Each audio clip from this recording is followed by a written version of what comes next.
아나운서가 소개하고 아재가 분석하는 아이템. 와. 안녕하세요. 네, 오늘도 라프코와 함께 하도록 하겠습니다. 향기가 되게 좋아요. 아, 네. 오늘은 네. 새로운 향이네요. 네. 그러네요. 향초도 있습니다. 또 활기차게 시작은 했지만 네네. 오늘 저희가 8일 목요일이거든요. 시장이 좀 밀리고 있네요. 네. 8월 8일 우리 또 중국인들이 좋아하는 88 좋은 날인데 그러니까. 시장이 좀 밀리고 있습니다. 아무래도 미장 때문이겠죠? 네, 맞습니다. 어제 장 초반, 네. 제가 잘 때만 해도 나스닥 미국 시장 분위기가 괜찮았어요. 네, 맞아요. 아침에 보니까 엄청나게 밀려 있는 거예요. 네. 그래서 왜 그런가 봤더니 미국 10년물 국채 이제 경매를 했는데 결과가 별로 안 좋았어요. 그러니까 이제 금리를 인하할 거면 만약에 금리 인하가 확실하다면 네. 진짜 빅스텝이라면 지금 채권 사야 되잖아요. 네. 그죠? 금리가 지금 높을 때니까. 네. 그러면 금리가 내려가면 채권 가격이 올라가니까 채권이 되게 인기가 좋아야 되는데 네. 생각보다 안 좋은 거죠. 왜 그러는 거예요? 그러니까 금리 인하가 이거 아닌 것 같은데 이런 거죠. 지금 이미 시장은 그 9월 빅스텝을 거의 80% 이상 프라이싱 하고 있었어요. 네. 채권 하지만 아닌 것 같다. 네, 딱 보니까 이게 국채 입찰 분위기 보니까 이거 아닌 것 같은데 그러면 이제 금리 인하 기대감이 네. 완전히 또 수그러들면서 아니 거의 확실시 됐었는데 네. 갑자기 이렇게 돌아서 버리면 좀 시장에 충격이 크겠는데요? 그게 이제 어제 충격을 줬고 네. 이제 그동안 이제 금리 인하 기대감으로 반등했던 것들이 다시 되돌림으로 내려온 거죠. 그렇군요. 미장에 따라 흔들리는 우리 증시입니다. 근데 미국의 대선도 지금 우리나라 증시에 정말 큰 영향을 주고 있는데 지난 2020년 대선에서 바이든 당선 확률을 90%로 예측을 했던 그 미국의 통계학자인 네이트 실버라는 사람이 있는데 그 사람이 이번에도 해리스가 좀 앞서고 있다라고 얘기를 하면서 되게 주목을 받았어요. 이에 따라 또 국내 증시에서도 뭔가 수혜주를 발굴해내고 있는데 누가 되든 변하지 않는 사실은 이 미국의 중국 규제잖아요. 근데 미국이 중국 대륙이 이어간다면은 우리 기업들도 뭔가 대응책을 마련해야 될 것 같고 글로벌 반도체 기업들도 그래야 될 것 같은데 이 규제 대상에 HBM이 포함되느냐 포함되지 않느냐 이게 또 되게 중요하다고 하더라고요. 네, 이게 이제 조만간 발표가 될 것 같아요. 네네. 그래서 추가 중국 규제에 대해서 이제 패키지안이 나올 것 같은데 거기에 이제 HBM이 포함될 가능성, 그러니까 어드밴스드 패키징하고 HBM이 포함될 가능성이 굉장히 높아지고 있고 사실 급하게 좀 급조된 느낌이 있어요. 네. 그러니까 그 전에 그 바이든 행정부에서 나오던 이제 대중 규제들은 나름 굉장히 많이 좀 검토하고 탄탄하게 논의하고 이제 진행되는 느낌이 있는데 네. 지금은 계속해서 트럼프가 저 바이든이 그 제대로 중국 제재를 못 해가지고 오히려 이제 중국이 더 잘 되고 있고 나는 대통령이 되면 정말 중국을 내가 가만두지 않을 거야 이러니까 이제 인기가 올라가니까 네. 이제 거기에 대한 맞대응 성격으로 좀 봐야 될 것 같습니다. 그래서 약간 정치적인 레토릭도 좀 있는 것 같고요.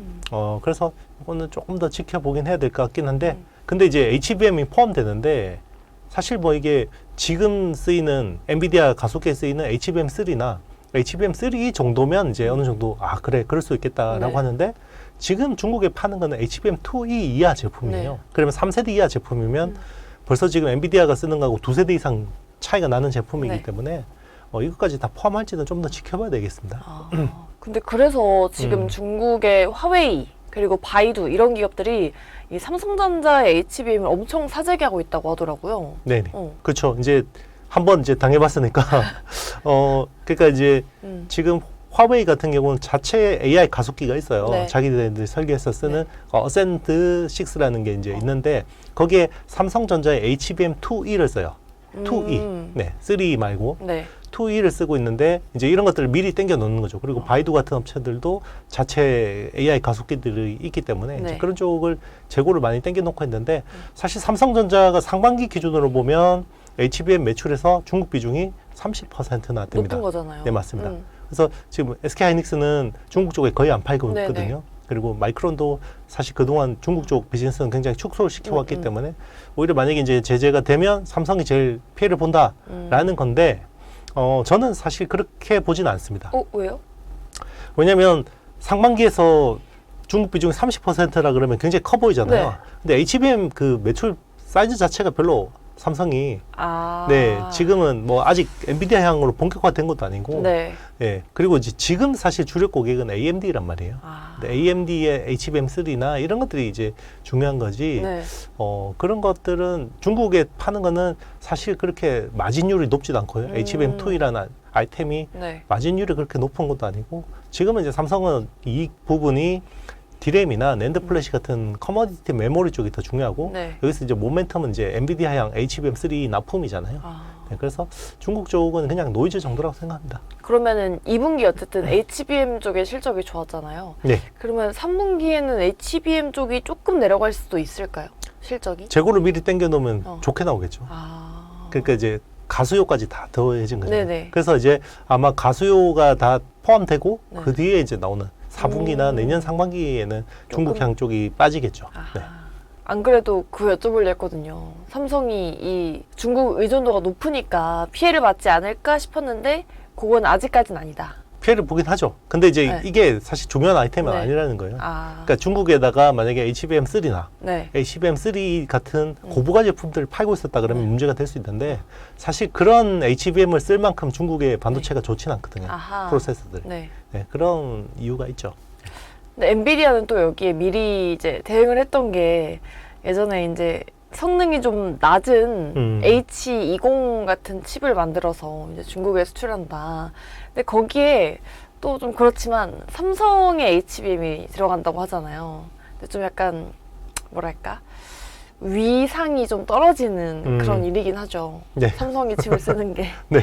근데 그러면은 이번에도 뭔가 엔비디아가 그런 꼼수를 써서 대중국 규제에 좀 대응을 하려고 하고 있나요? 네, 그렇게 이제 스펙을 낮춰서 음. 좀 비싸게 팔아보겠다.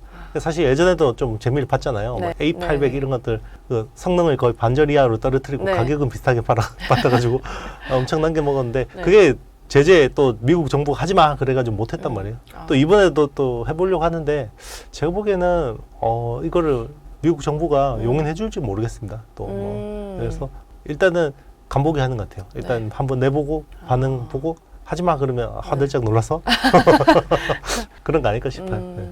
그러면은 이 엔비디아가 중국에 저성능 칩을 파는 걸 미국 정부가 만약에 이렇게 막게 된다라고 한다면은 거기에 또 삼성전자가 피해를 받게 되겠죠? 그 사실 여기는 뭐 그렇게 네. 기대하는 아이템은 아니에요. 그래요? 일단 한번 이제 네. 그 엔비디아의 프로토콜에 맞게 한번 적용을 해보자. 이 정도 샘플링 정도의 차원이지. 아. 이거 가지고 우리가 네. 엄청나게 뭐 수익을 낼 거야, 뭐 매출을 키울 거야 이런 건 아니었기 때문에 제가 봤을 때 그건 네. 크게 중요한 이슈는 아닌 것 같습니다. 아하. 근데 그동안 어쨌든 이런 규제 적용을 할 때 한국이 유예를 받긴 했잖아요. 근데 이번에도 뭔가 한국도 예외로 봐줄지, 네. 이번에 새롭게 나오게 될 그 이번 달 안에 나오잖아요. 그 규제안 뭐 수준? 뭐 어느 정도로 나오게 될까요? 일단 이제 규제가 나와야지 그 다음 이제 또 우리 외교적인 노력을 통해서 이제 뭔가 네. 유예를 받는 거죠. 네. 그러니까 규제가 나오기 전에 유예를 받을 수는 없잖아요. 그렇기 때문에 네. 일단 이거는 아무래도 11월 미 대선을 타깃으로 해서 나오는 제재이기 때문에 이번에는 그러니까 유예를 굳이 받으려고 할 필요가 있을까라는 생각도 좀 있고요. 그래요? 그리고 우리가 생각보다 트럼프 일기 행정부 때보다 지금 중국 쪽 비중을 많이 줄여놨어요. 네. 생각보다. 지금 우리 수출 비중으로 보면요. 원래 그때만 해도 중국 비중이 절대적이었거든요. 네. 지금은 상반기만 놓고 보면 미국 수출이 중국 수출보다 더 많아요. 지금은. 그러니까 굉장히 많이 다변화해놨기 때문에 예, 뭐 굳이 뭐 지금은 예, 그런 것 때문에 그러니까 우리가 뭐 부탁하면 네. 우리도 또 미국 거 뭐 하나 들어줘야 되잖아요. 네. 외교라는 게 그냥 받는 건 없거든요. 그렇죠. 공짜는 네, 없죠, 세상에. 맞습니다. 사실. 그래서 이거를 우리가 그렇게 이제 유예를 받아낼 만큼 중요한 사안인지는 한번 전략적으로 판단해봐야 될 것 같습니다. 그러니까 사실은 그 전에 우리가 128단 이상의 낸드 플래시, 네네. 중국 그 삼성 같은 경우 시안팹에서 낸드 40% 생산하고 있었잖아요. 그리고 그 뭐 19나노 이하의 그 디램 네. 뭐 이런 것들은 못 들어가게 하니까 그때도 굉장히 큰 데미지였거든요. 그래서 그거는 이제 우리 정부가 미국하고 협의를 해서 유예를 받아냈잖아요. 네. 이제 그런 것들은 유예를 받아낼 만한 사안이에요. 근데 이번에는 이게 뭐 우리가 뭐 미국한테 부탁할 만한 사안인지는 잘 모르겠습니다. 네. 네. 그렇죠. 그러면은 이렇게 대중국 규제를 하면은 물론 피해를 받는 기업도 있지만 반대로 뭔가 반사 이익을 받지 않을까 그런 네. 기업도 있는데 네. 그러면은 반도체 수출 규제안에 있어서 예상하시는 수혜주랑 피해주를 조금 나눠볼까요? 굳이 지금은 네. 중국향으로 네. 뭐 소부장 네. 수혜 피해주를 따질 필요는 없을 것 같아요. 그래요? 그러니까 지금은 이제 중국 쪽으로 해서 우리 중국 비즈니스에서 돈 많이 벌어요 네네. 라고 해서 호재라고 보지도 않고요. 네. 그리고 이미 지금 악재라는 것들은 이제 그동안 중국 쪽에 뭐 이렇게 규제들 때문에 네. 계속해서 비즈니스가 축소되어 왔고 그리고 지난 2년 동안에 우리 기업들이 중국에 파는 아이템들이 중국 기업들이 굉장히 많이 국산화 해버렸어요. 네. 그래서 이제 뭐 그런 것들을 지금 주판 하나를 튀겨볼 뭐 필요는 없다. 필요는 오히려 없다. 지금은 미국 쪽 네, 더 중요하고요. 네. 지금 이제 미국 쪽 그 수출이 올해 되게 많이 진짜 급성장했잖아요. 미국 쪽에. 그러면 미국 쪽에 그러면 우리의 수출 아이템을 보면 이제 보통 B2B 쪽이 있고 B2C 쪽이 있는데 B2B 쪽은 미국 내 우리 기업들이 그 바이든 행정부의 보조금을 받고 반도체 팹을 짓거나 아니면 2차 전지 팹을 짓거나 이런 것들이잖아요. 거기에 들어가는 이제 기계류들이나 뭐 여러 가지 이제 설비류들이 들어가면서 이제 수출이 많이 나오는 건데 지금 이제 만약에 트럼프가 된다 그러면 보조금 안 줄 수도 있잖아요. 네. 그러면 최태원 회장이 그랬잖아요. 우리 보조금 안 주면 이거 안 들어갈 수도 있어. 라고 이야기했잖아요. 그러니까 그게 그게 오히려 불확실성을 키우는 네네. 거죠. 왜냐면 지금은 이게 단순히 뭐 트럼프가 되냐 해리스가 되냐 이것도 중요한데 네. 두 양당의 그 정책 노선이 180% 달라요. 180도 달라요. 그러니까 이게 180도 다르니까 기업들 입장에서는 이게 불확실성이고 만약에 트럼프는 왠지 보조금 안 줄래라 할 수 있을 것 같잖아요. 네. 그죠? 네. 그러니까 진짜 못 받으면 이거 들어가면 안 되는 거잖아요. 네. 왜냐면 미국에서 생산해서 이게 가격 경쟁이 있겠어요? 아니요. 없잖아요. 그러니까 보조금 주니까 들어가는 건데 안 준다 그러면 어떡해? 그러니까 와. 이제 기업들이 일단은 투자나 이런 것들을 네. 이게 일단- 뭔가 확실해질 때까지 지연시킬 가능성이죠. 네. 그러면 이게 미국 수출도 그동안에 네. 상반기까지는 굉장히 좋은 추세였는데 하반기에 슬로우해질 수도 있겠구나. 그게 이제 우리 한국 기업들의 이익 창출 능력에 대해서 외국인 투자자들이 약간 의문을 갖는 요인이 될 수 있다는 거죠. 그러네요. 네. 진짜. 그 지금 중국이 중요한 게 아니에요. 네. 미국. 네. 근데 미국은 또 무슨 경기 침체 우려도 나오고 있고. 그렇죠. 그리고 또 뭐 일본도 이제 저희가 얘기했던 그 금리 인상의 NKL이 청산까지 있는데 우리 시장도 그렇고 참 반도체주도 이 미국과 일본 이런 글로벌 기업에 정말 흔들리는 것 같아요. 글로벌 이슈들에 따라서. 그렇죠. 예전에 반도체라 그러면 그냥 반도체만 분석하면 됐잖아요. 네. 이제는 반도체가 이게 미중 패권 전쟁의 네. 핵심 그 쟁점이 돼버렸고, 그러니까요. 그리고 이게 또 AI하고 엮여 있잖아요. 그리고 이제 AI하고 엮이면 애플리케이션들도 다 연결되고, 네. 그러니까 이게 반도체만 보면 이제는 이 행간을 잘못 읽을 수도 있죠. 그러면은 지금 시점에서 미국의 대중국 이 수출 규제안이 어느 정도로 나오는 게 그나마 우리한테 좀 베스트일까요? 일단은 그 규제안은 나오더라도 거기 이제 세부안들 있죠. 디테일한 거. 네. 그게 좀 허술했으면 좋겠다는 생각이 들어요. 허술하다. 네. 그럼 어느 정도 허술하다 그러면 거기에 없는 것들을 할 수 있거든요. 네. 그러면 이제 뭔가 이렇게 네. 약간 야매로 할 수 있단 말이에요. 근데 이게 막 그전처럼 바이든 행정부 들어서 이제 나오는 제재안들은 굉장히 네. 디테일해요. 네. 왜냐면 전문가들이 다 심의 숙고한 거란 말이에요. 이번에는 네. 전문가들이 심의 숙고를 그러니까 안 하죠. 약간 좀 그러지 않을까라고 저는 이제 생각을 하는 거죠. 희망을 품고 계시나요? 왜냐면 이제 이게 네. 선거용이니까 뭔가 이제 왜냐면 네. 또 이것도 너무 디테일하게 해버리면 네. 미국 기업들이 피해를 보잖아요. 어플라이드 머티리얼즈나 램 리서치나 네.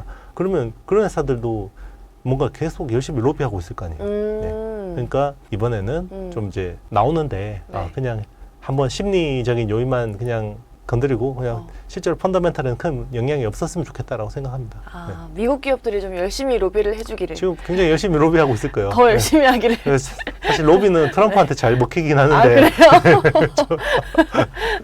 해리스한테도 먹힐까요? 민주당도 뭐 로비 먹히죠. 이게 미국 로비가 합법이에요. 합법이기 때문에 영화도 나오잖아요. 로비하는 영화. 그럼요. 네. 네. 멋있더라고요. 그렇죠. 그래서 미국 반도체 네. 기업들이 사실 잘 로비를 했으면 좋겠습니다. 신기해요. 로비가 합법이라는 게 참. 그렇죠. 이제 뭐 정치 체제가 우리하고 네. 완전히 뭐 어떻게 민주주의라는 건 비슷하지만 사실 굉장히 다르거든요. 네. 그니까요. 매년 이렇게 중국 수출 규제도 강화되고 참 범위도 많이 넓어지고 있습니다. 근데 이제 바이든 정부가 이거를 소화할 만큼의 예산안 그리고 그런 조직적인 게 잘 갖춰졌는지도 좀 의문이긴 한데 어쨌든 이번 달 안에 그 반도체 신규 규제가 나오게 될 거고 근데 그 결과가 어떻게 나오든지 우리 아이템을 보시는 시청자분들께서 좀 그래도 안정적으로 반도체에 투자하는 방법이 있을까요? 좀 전략적으로? 지금은 사실 월요일날 블랙 네. 먼데이 맞았잖아요. 근데 그때 샀으면은 네. 사실 화수 괜찮았는데 말이죠. 껄무새요 할 필요 없고. 아유 빠질 때 사야 맞죠. 되는데 정말. 그날 사야지. 그래, 안 무서워서 못 사겠어. 빠지면은 막상.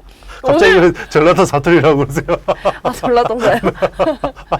무서워서 못 무서워서 사갔어. 못 사갔어. 아유, 그러면은 근데 오늘도 빠지고 있잖아요. 네네. 왜 이렇게 빠질 때 이렇게 사야 되나 싶어요. 맞습니다. 또. 지금은 이미 시장이 크게 맞았어요. 네. 그래서 블랙 먼데이를 맞았기 때문에 놀랬습니다 정말. 네, 지금은 어지간한 악재도 제가 네. 보기에는 그렇게 시장을 흔들 만한 요인은 없어요. 그러니까 이 시장 가격이라는 게 비싸져 있을 때 이런 것들이 나오면 굉장히 위험해요. 네. 근데 지금은 거의 아. 폭락을 맞았단 말이에요. 네네. 그래서 이런 웬만한 악재들은 그냥 조금 그냥 움직이고 말 것 같아요. 음. 네, 우리 그래서- 시청자분 놀라셨을 것 같아요 월요일에. 그렇죠.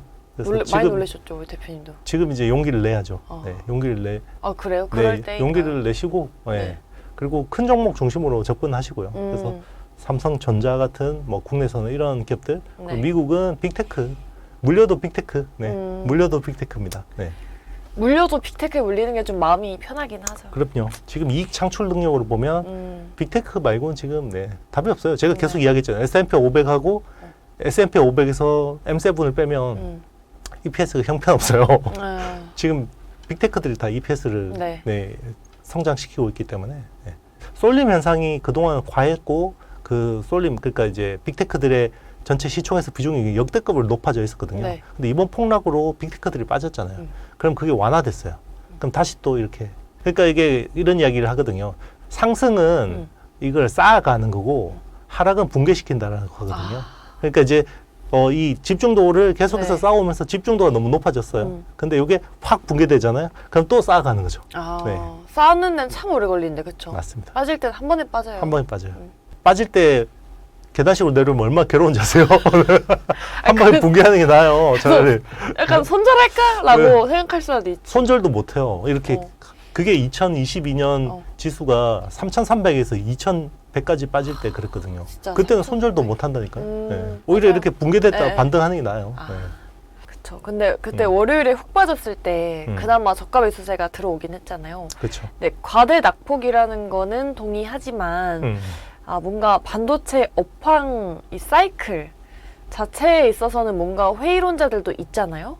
그렇죠. 그러면은 반도체 이제 봄이라고 우리가 음. 작년에 뭐 했었는데 봄이 온다 막 이랬는데 그 봄은 좀 끝난 건지. 지금 제가 가을 지났다고 언제부터 이야기했는데 그런 이야기를 하고 있어요. 지금 겨울이에요, 겨울. 그럼 투자자분들을 위한 한마디. 네, 지금 겨울이 왔고 네. 이제 새로운 봄을 기다려야죠. 그래서 이번 겨울을 잘 지내면 네. 또 다시 봄에 씨를 뿌릴 때가 올 때 그때는 공부를 하지 않는. 봄이 올까요? 그럼요. 반도체는 사이클 산업이니까 네. 다시 오죠. 네. 그게 언제쯤 올까요? 그것도 이제 잘 봐야죠. 네. 그게 마음이 급한. 여러 가지 변수들이 엮여 있기 때문에 네. 그러니까 이제 우리 국내 시장의 반도체의 봄은 일단 미국 대선이라는 불확실성이 없어져야 돼요. 그래서 적어도 내년. 올 연말에는 윤곽이 나올 것 같고요. 그러니까 민주당이든 공화당이든 뭔가 세팅이 돼야지 거기에 맞게 맞아. 또 시장이 네. 다시 될 거 아니에요. 네, 그게 지금 불확실하다 보니까 시장이 갈피를 못 잡는 게 당연한 겁니다. 네. 그쵸. 시장은 그 불확실성이라는 그럼요. 거를 네. 제일 무서워하니까. 그렇죠. 그 엔캐리 트레이드 불확실성이 네. 블랙 먼데이를 가져왔는데 일본 중앙은행 총재가 이렇게 위험하면 우리 안 할 수도 있어 그러면서 그러니까 얼마나 유연해요. 그러니까요. 참 아유. 일본은행 네네. 유연해졌어요. 네. 그래서 그 엔캐리에 대한 네. 그 불확실성 없어진 거잖아요. 상당 부분 완화된 거기 때문에. 본인들도 놀랬겠죠 뭐. 그럼요. 네. 그런 생각 안 하고 했을 거예요 아마. 네, 오늘은 이렇게 목요일에 시장이 조금 밀리고 있지만 그래도 그에 따른 우리가 마음가짐 어떻게 가져야 하는지 그리고 또 앞으로의 투자 전략에 대해서 저희가 자세하게 이야기 나눠봤습니다. 오늘 조금 마음이 조금 힘드셨겠지만 그래도 잘 이겨내시면서 저희와 함께 해주시길 바랄게요. 네, 저희 아이템과 또 함께하고 싶으신 분들은요. 좋아요, 구독, 알림 설정, 댓글까지 부탁드려요. 여러분 안녕.